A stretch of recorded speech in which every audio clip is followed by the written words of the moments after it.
শিকারীদের একটি দল সাপ ধরতে গিয়ে এমন একটি দ্বীপ সম্পর্কে জানতে পারে যেখানে রয়েছে 50 মিলিয়ন বছর আগের পৃথিবী থেকে হারিয়ে যাওয়া দৈত্যাকার টাইটান পাইথন। তাই সরকারের পক্ষ থেকে সেই দ্বীপে পাঠায় সাপ বিশেষজ্ঞদের একটি টিমকে দ্বীপের রহস্য উদ্ঘাটন করার জন্য। কিন্তু আরেকটা প্রাইভেট কোম্পানি সেখানে পাঠিয়েছে চোরা শিকারীদের একটি দলকে, যারা সেখানে সাপদের মেরে ইকো ট্যুরিজম পার্ক বানাতে চায়। তারা কি পারবে বিরল প্রজাতির টাইটান পাইথনদের শিকার করতে, নাকি তারাই পরিণত হবে শিকারে? তাহলে চলুন শুরু করা যাক আজকের এই Chinese movie serpent king island. মুভির শুরুতে আমরা একটি দ্বীপ দেখতে পাই যা সাপে ভরা। এরপর আমরা চারজন বন্ধুকে দেখি যারা ওই দ্বীপে সাপ ধরতে গিয়েছিল। তারা তাদের সাথে একটি মোরগও নিয়ে এসেছিল। তারা মোরগটির পায়ে দড়ি বেঁধে সেখানে থাকা একটি সাপের গর্তে ঢুকিয়ে দেয়। তখনই তারা দেখতে পায় কেউ ভেতর থেকে মোরগটাকে টানছে। তারা দড়িটাকে জোরে টানতে থাকে যাতে মোরগ এবং তার সাথে আটকে থাকা জিনিসটাও বেরিয়ে আসে, কিন্তু মোরগটা বাইরে আসে না আর দড়িটা ছিঁড়ে যায়। সেই চারজনের মধ্যে একটা ছেলে ছোট একটি মশাল জ্বালায় আর সেটা নিয়ে গর্তের ভেতরে ঢুকে পড়ে। আর ঢোকার পর সে একটা সাপকে দেখতে পায়। সে সাপটাকে ধরে ফেলে এবং ছেলেটা তার বন্ধুদেরকে বলে তাকে বাইরে বের করতে, কিন্তু তার বন্ধুরা তার সাথে মজা করতে শুরু করে এবং তাকে বাইরে বের করে না। এইদিকে ছেলেটা দেখতে পায় তার সামনে একটা বিশাল বড় সাপ আছে আর সেই সাপটা তার দিকে এগিয়ে আসছে। তখন ছেলেটা জোরে জোরে চিৎকার করতে করতে বলতে থাকে, আমাকে বের করো, আমাকে বের করো। তবুও তার বন্ধুরা মজা করতে থাকে এবং তাকে বের করে না। হঠাৎ গর্তের ভিতর থেকে জোরে একটা চিৎকার শোনা যায় আর এটা দেখে তার বন্ধুরা তাকে গর্ত থেকে বের করতে যায়, কিন্তু পারে না। তারপরে তার বন্ধুরা সেই গর্তের ভিতর উকি দেয় এবং দেখতে পায় গর্তের ভিতরে সেই বিশাল বড় সাপটা রয়েছে। এটা দেখে বাকি তিনজন বন্ধু সেখান থেকে দৌড়ে পালিয়ে যায়। তারা দৌড়ে তাদের নৌকায় গিয়ে উঠে এবং সেই দ্বীপ থেকে পালানোর চেষ্টা করে, কিন্তু তাদের নৌকার উপর সেই বিশাল সাপটা চলে আসে। একে একে তাদের দুইজন বন্ধুকে মেরে ফেলে। ওই দুই ছেলেকে মেরে ফেলার পর সাপটা আবার নৌকায় উঠে আসে এবং সরসর করে তৃতীয় ছেলেটার দিকে এগিয়ে আসে। তৃতীয় ছেলেটার পাশে আমরা অনেকগুলো সাপের ডিম দেখতে পাই, যা দেখে বোঝা যায় সাপটা তার ডিমগুলো দেখে নৌকায় উঠে এসেছে। এখানে আমরা একটা ভিডিও ক্যামেরা পড়ে থাকতে দেখি, যেটা সেখানকার সবকিছু রেকর্ড করছিল। বয়সে তৃতীয় ছেলেটা বলতে থাকে, আমি এসব কিছু আর করবো না। কিন্তু সাপ কি আর এসব কথা শুনে? সাপটি তৃতীয় ছেলেটাকেও মেরে ফেলে। আর এখান থেকে আমাদের মুভি শুরু হয়। পরের সিনে আমরা দেখতে পাই একটা মেয়ে তার বাড়ি থেকে ছুটে যাচ্ছে। তার সাথে চেন নামে একটা ছেলেকে নিয়ে যাচ্ছে। চেন একজন সিনেক রেস্কিউয়ার বা সাপ ধরার লোক। চেন বাড়ির ভিতরে ঢুকে সেখানেও কিছু সাপের ডিম দেখতে পায়। মেয়েটা চেনকে বলে সাপটি উপরের ঘরে রয়েছে আর সেখানে তার স্বামী ও বাচ্চারাও রয়েছে। তারপর চেন উপরের ঘরে যায় এবং সাপটিকে ধরে ফেলে। এর ফলে তার স্বামী ও তার বাচ্চারা বেঁচে যায়। চেন যখন ঘর থেকে বের হয়, মেয়েটি তার বাচ্চাকে নিয়ে চেনের কাছে আসে এবং তাকে ধন্যবাদ জানায়। চেন বাচ্চাটিকে বলে, তোমার বাবাকে বলে দিও সে যেন আর সাপের ডিম চুরি না করে, তাহলে সাপও আর হামলা করবে না। তারপর মা ও ছেলে সেখান থেকে চলে যায়। তারা চলে যাওয়ার পর সেখানে মাফিন নামে একটা ছেলে আসে। মাফিন তাকে একটা ভিডিও দেখিয়ে বলে এই লোকগুলো স্নেক আইল্যান্ডে ঘুরতে গিয়েছিল আর তারা সবাই মারা গিয়েছে। চেন সেটা দেখে বুঝতে পারে যে মারা যাওয়া লোকগুলো তার বন্ধু ছিল। তারপর আমরা চেনকে ন্যাশনাল ফরেস্ট ডিপার্টমেন্টে যেতে দেখি। সেখানে গিয়ে সে বলে, আমার আপনাদের সাহায্যের প্রয়োজন। সে প্রথম তার বন্ধুদের ছবি দেখায় যাদের সাপ কামড়ে মেরে ফেলেছে। ছবিগুলো দেখিয়ে সে বলে, ক্ষতগুলো দেখে মনে হচ্ছে যে সাপটা তাদের কামড়িয়েছে সে সাপটা অনেক বড় ছিল। এরপর তাদের এই সাপের কিছু ছবি দেখায়। চেন তাদেরকে বলে যে তার বন্ধুদের টাইটান পাইথন কামড়িয়েছে এবং সেই সাপটা এখনো জীবিত আছে, যা স্নেকিং আইল্যান্ডে রয়েছে। চেন তাদের কাছে আবেদন করে যে সেই জঙ্গলটা যেন ন্যাশনাল রিজার্ভ ফরেস্ট ঘোষণা করে, যাতে সেই সাপের এই প্রজাতিটি বিলুপ্ত না হয়ে যায়। তখনই সেখানে উপস্থিত জুও নামের এই মেয়েটি বলে যে টাইটান পাইথন তো আজ থেকে 50 মিলিয়ন বছর আগে বিলুপ্ত হয়ে গিয়েছে। ইনি এসে চেনের সাথে তর্কে জড়িয়ে পড়ে। চেন তাদেরকে একটি ভিডিও ফুটেজ দেখায় যা নৌকার সেই ক্যামেরা দিয়ে রেকর্ড করা হয়েছিল। ফুটেজে সে দেখতে পায় যে সেই বিশাল বড় সাপটি তার তৃতীয় বন্ধুটিকে কিভাবে মেরে ফেলেছিল। ভিডিওটি দেখার পর সেই ন্যাশনাল ডিপার্টমেন্টের কেউ কেউ এটিকে বিশ্বাস করে, আবার কেউ কেউ সন্দেহ পোষণ করে। শেষমেশ তারা চেনের সাথে তাদের কোম্পানির কর্মী জোকে তার সাথে সেই আইল্যান্ডে তদন্ত করতে পাঠায়। এরপর আমরা জোকে ফোনে কারোর সাথে কথা বলতে দেখি। ফোনে সে বলে, যদি টাইটান পাইথন পাওয়া যায় তাহলে কি করা উচিত তা আমার জানা আছে। এরপর সে চেনের ব্যাপারে ইন্টারনেটে খবর নেয় এবং সে জানতে পারে যে চেন একজন প্রাক্তন মিলিটারি এজেন্ট এবং স্নেকিং এর বংশধর। এরপর একজন বিজনেসম্যানকে দেখানো হয় যে একটি রিয়েলিস্টিক কোম্পানির মালিক। সে একটি নিউজ রিপোর্টারকে বলে যে স্নেকিং আইল্যান্ডকে মানুষের বসবাসের জায়গা করে তুলবে। এরপর সেই ব্যবসায়ী অ্যান্ডারসন নামের একটি লোকের কাছে যায়। অ্যান্ডারসন হলো সাপ পাচারকারী এক ব্ল্যাক মার্কেট ডিলার। ব্যবসায়ীটি অ্যান্ডারসনকে একটি সোনাভর্তি ব্যাগ দেয় এবং দিয়ে বলে, আমার ওই আইল্যান্ডটি একদম খালি চাই, মানে আমি চাই দ্বীপ থেকে সব সাপ গায়েব করে দেওয়া হোক, যাতে সে সেখানে ইকো ট্যুরিজম পার্ক বানাতে পারে। অ্যান্ডারসন এই প্রস্তাব গ্রহণ করে এবং বলে কাজ হয়ে যাবে। এর পরের দৃশ্যে আমরা দেখতে পাই চেন এবং জু একটা নৌকা নিয়ে সেই আইল্যান্ডের দিকে রওনা হয়, কিন্তু সেখানে পৌঁছানোর আগেই তারা দেখতে পায় অ্যান্ডারসন এবং তার টিম সেখানে আগে থেকেই পৌঁছে গিয়েছে। অ্যান্ডারসন এবং তার টিম সেখানে গিয়ে ছোটখাটো সাপ ধরা শুরু করে দেয়। এরপর আমরা জিন ইয়ং নামে একটি ব্যক্তিকে দেখতে পাই, যে অ্যান্ডারসনের ভাই। হঠাৎ তাদের দলের একজনের হিসু পায় এবং সে তার কাজ সারতে ক্যাম্প থেকে একটু দূরে যায়। হঠাৎ কিছু একটা ভয় দেখিয়ে তাকে ফেলে দেয় এবং তার উপর হামলা করে। কিছুক্ষণ পর সে ডুলতে ডুলতে ক্যাম্পে ফিরে আসে এবং বলে একটা সাপ তার পিছু নিয়েছে। তখন তারা দেখতে পায় একটা বিশাল কিং কোবরা তাদের ক্যাম্পে ঢুকে পড়েছে। সাপটা যখনই তাদের একজনকে মারতে যাবে, তখনই তাদের ক্যাম্প থেকে 3জন লোক বেরিয়ে আসে। একটা গেম বা খেলার মাধ্যমে ঠিক করে যে সেই সাপটাকে কে ধরবে। খেলায় ঠিক হয় যে হং নামে একটা লোক সেই সাপটাকে ধরতে যাবে এবং সে সেই সাপটাকে ধরে ফেলে এবং অ্যান্ডারসনের হাতে তুলে দেয়। ঠিক সেই মুহূর্তেই সেখানে চেন এসে পৌঁছায়। চেন সেখানে এসে সাপটাকে ছেড়ে দিতে বলে, কিন্তু অ্যান্ডারসন রাজি হয় না। ফলে তাদের মধ্যে মারামারি শুরু হয়ে যায়। লড়াইয়ের পর চেন সাপটাকে নিজের দখলে নিয়ে নেয়। তারপর জিন ইয়ং এবং বাকিরা চেনের উপর আক্রমণ করতে গেলে অ্যান্ডারসন তাদের বারণ করে এবং চেনকে যেতে দেয়। এটা দেখে জিন ইয়ং তার কারণ জানতে চায়। অ্যান্ডারসন তাকে বলে ওদেরকে আমরা পরে ব্যবহার করব। তখন সেখানে থাকা একজন ছেলের নজর জুয়ের উপর পড়ে। সে বলে ওই মেয়েটাকে আমার চাই। অন্যদিকে আমরা চেন এবং তার বন্ধুদের দেখতে পাই, যারা জঙ্গলে ঘুরে ঘুরে প্রমাণ জোগাড় করছে। এর মধ্যে মার্ফিন রাতের খাবারের জন্য নদী থেকে একটা মাছ ধরে। রাত বাড়লে জঙ্গলে প্রচুর বৃষ্টি শুরু হয়। তখন চেন মার্ফিনকে বলে কাছে একটা ছোট কুঁড়ে ঘর আছে, যেটা তার দাদুর ছিল। তার দাদু যখন এই আইল্যান্ডে রিসার্চ করতেন, তখন তিনি এই ঘরে থাকতেন। তাই তারা সবাই সেই ঘরটির দিকে যায়। ভিতরে ঢুকে তারা দেখে ঘরটি বেশ ভাঙাচোরা অবস্থায় আছে এবং সেখান থেকে একটা পচা দুর্গন্ধ আসছে। হঠাৎ তাদের উপর একটা লাশ এসে পড়ে। ভালো করে দেখে তারা বুঝতে পারে যে বোটে থাকা 3 বন্ধুর মধ্যে এটা সেখানকারই একজনের লাশ। চেন এটা দেখে বলে হয়তো সাপটা এদেরকে গিলতে পারেনি, তাই এখানে ফেলে দিয়ে গিয়েছে। এরপর চেন লাশটাকে একটা চাদর দিয়ে ঢেকে দেয় এবং খুঁজতে শুরু করে সাপটা এই ঘরের ভিতর কোথা দিয়ে ঢুকেছিল। এরপর সে দেখতে পায় ঘরের মেঝের ভিতর একটা বড় গর্ত আছে, যেটা দিয়ে সাপটা ঘরের ভিতরে ঢুকেছিল বলে ধারণা করে।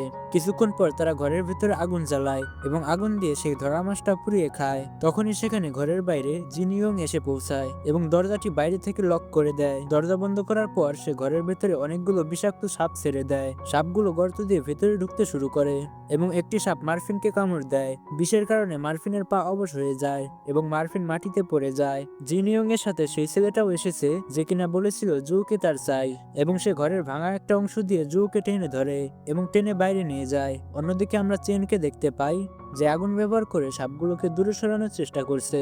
এরপর সে তার ব্যাগ থেকে অ্যান্টিভেনম বের করে মার্ফিনকে দিতে যায়। ঠিক তখনই বাইরে থেকে জিন ইয়ং তাকে লক্ষ্য করে একটা ইনজেকশন ছুড়ে মারে, যার ফলে চেন সাময়িকভাবে অবশ বা প্যারালাইজড হয়ে যায়। তারপর তারা দুইজন ঘরের ভেতরে অসহায়ের মতো পড়ে থাকে। অন্যদিকে আমরা জুওকে দেখি, যার সাথে সেই ছেলেটা জোর জবরদস্তি করছিল।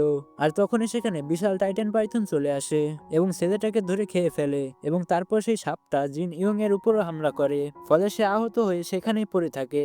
জুও কিছুটা আহত হয়ে সেই ঘরের দিকে যায় এবং ঘরে দেখতে পায় চেন এবং মার্ফিন আহত অবস্থায় পড়ে আছে। চেন তাকে দেখে বলে আগে মার্ফিনকে অ্যান্টিভেনাম দাও, না হলে ও মরে যাবে। তখন জো মার্ফিনকে ইনজেকশন দেয়। পরের দিন সকালে দেখা যায় চেন এবং মার্ফিন দুজনেই সুস্থ হয়ে গিয়েছে এবং তারা ঘর থেকে বেরিয়েই দেখে পাশেই জিন ইয়ং আহত অবস্থায় পড়ে আছে। চেন নিজের ব্যাগ থেকে অ্যান্টিভেনম বের করে তাকেও সুস্থ করে তুলে। এর মধ্যে জো টাইটান পাইথনের ফেলে দেওয়া খোলস বা চিহ্ন দেখতে পায় এবং বলে টাইটান পাইথন খুব শীঘ্রই ডিম পাড়তে চলেছে। এবং তারা আহত জিন ইয়ংকে নিয়ে অ্যান্ডারসনের কাছে যায় এবং তাকে বুঝিয়ে দেয়। নিজের ভাইকে দেখে অ্যান্ডারসন খুবই খুশি হয় এবং চেনকে একটি ঘরে নিয়ে সোনাভর্তি একটি বাক্স দেয় এবং বলে আমার ভাইকে বাঁচানোর জন্য এটা তোমার পুরস্কার। কিন্তু চেন এটা নেয় না এবং বলে যদি তুমি তোমার ভাইয়ের ঋণ সত্যি শোধ করতে চাও, তাহলে এই আইল্যান্ড থেকে সাপ ধরা বন্ধ করে দাও। কিন্তু অ্যান্ডারসন এই শর্তে রাজি হয় না। তখন চেন বলে যদি আমাদের শর্তে রাজি না হও, তাহলে আমাদের একটি গাড়ি দাও। এবং অ্যান্ডারসন তাদেরকে একটি জিপ গাড়ি দেয় এবং তারা সেই জিপ নিয়ে সাপের খোঁজে বেরিয়ে পড়ে।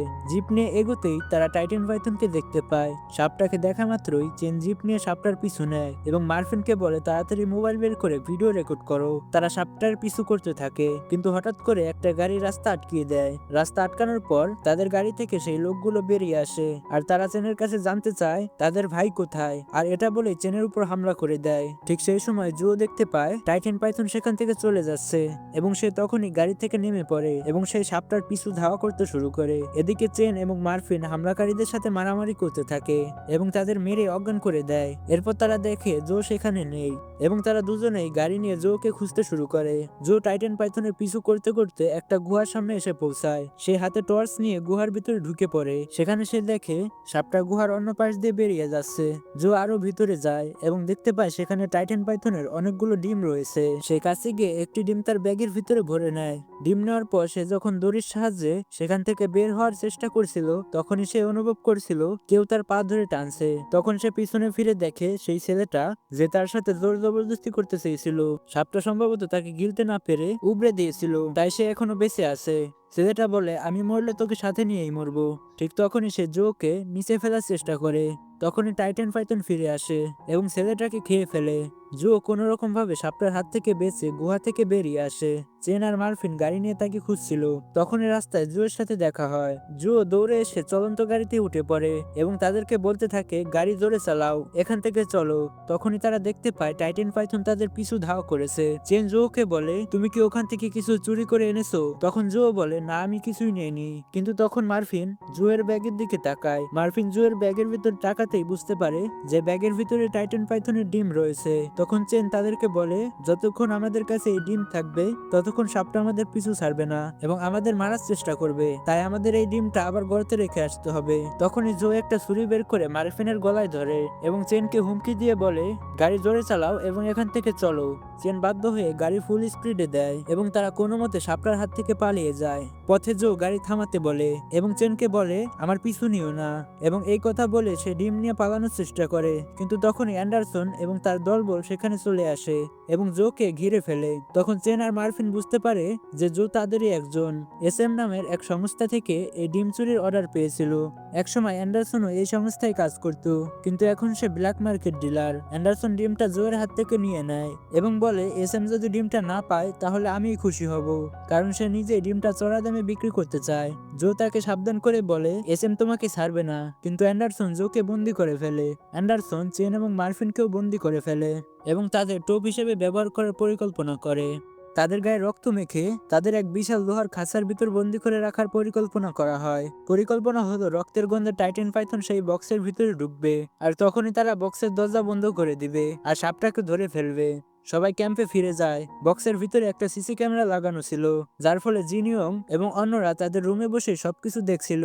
কিছুক্ষণ পর টাইটান পাইথন সেখানে আসে। সেই মুহূর্তেই চেন নিজের হাতের বাঁধন খুলে ফেলে এবং মার্ফিনের হাত খোলার চেষ্টা করতে যায়। ঠিক তখনই সে দেখতে পায় টাইটান পাইথন সেই খাঁচার ভিতর ঢুকছে এবং ভিতরে ঢুকে সাপটি তাদের আক্রমণ করতে শুরু করে। চেন কোনো রকম সাপটাকে আটকে রেখে নিজেকে বাঁচায়। ইতিমধ্যেই মার্ফিনও তার হাতের বাঁধন খুলে ফেলেছে। কিন্তু ঠিক তখনই বাইরে থেকে হোং এবং তার সঙ্গী সাপটাকে ইলেকট্রিক শক দেয়, যার ফলে সাপটি যন্ত্রণায় পুরোপুরি বক্সের ভিতর ঢুকে যায়। অন্যদিকে জুও ক্যাম্পের ভিতরে নিজের লুকানো ছুরি দিয়ে হাতের বাঁধন কেটে ফেলে এবং দৌড়ে পালাতে শুরু করে। এটা দেখে সেখানে থাকা গুন্ডারা তার পিছু নেয় এবং তাকে ধরার চেষ্টা করে। জুও তাদের সাথে লড়াই করতে থাকে।